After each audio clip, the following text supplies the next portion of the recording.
Ladies and gentlemen, welcome back to the Indie Zone. My name is Kathy, where today we are continuing with our discussion, providing our opinions in the matter styled as Idaho versus Kohberger. And as we do, I'd like to direct your attention today to the public docket, May 23rd, 2023. You will see several filings on that date, one of which are the court's minutes from the hearing the day before, the scheduling conference that was conducted before Judge John Judge on May 22nd, 2023. And you know, if you've been following this podcast series, and I hope that you do listen to the earlier podcast episodes because they build, you will know that there was a scheduling conference that had been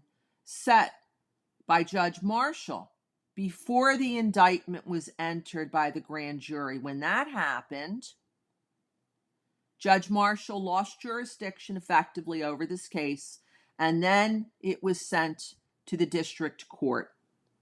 Judge Marshall was the magistrate. Judge is going to be the presiding judge in Latah County from that point on, the point that the indictment was entered. So although the scheduling conference before Judge Marshall was canceled, the matters, the motions that were on the docket still needed to be resolved, and that had to do with such things as the non-dissemination order. And the Goncalves family's attorney filed a motion, Shannon Gray, for relief from that non-dissemination order. That's one set of issues. Another was the interveners. These are the media representatives that went up to the Idaho Supreme Court, tried to get relief from that non-dissemination order, and having been unsuccessful there, they filed a motion to intervene here in Latah County in early May and filed a motion to set aside the non-dissemination order that's been pending since January 2023 when Judge Marshall signed it. Even though she's no longer the judge, that's still an active order in this case. So we learned from the minutes that there were several people that participated in this scheduling conference. There were two attorneys that appeared over Zoom, and the minutes tell us that there were some connectivity issues with Zoom, but they were apparently fixed. Then in the courtroom itself appeared Mr. Kohberger. He's the defendant. He's in custody. So a representative from the sheriff's department is also there in the courtroom. His attorney, Ms. Taylor, appeared.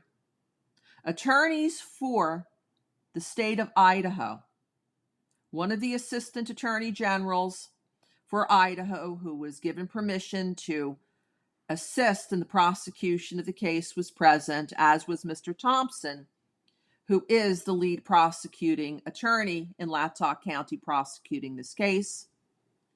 Then there was also Mr. Gray, who was present, representing the Goncalves family, and another attorney, Corey Carone, who represents the interveners, the media coalition. And you can read the minutes to learn what happened. There was some housekeeping issues, discussion that the issue of cameras in the courtrooms had not been briefed.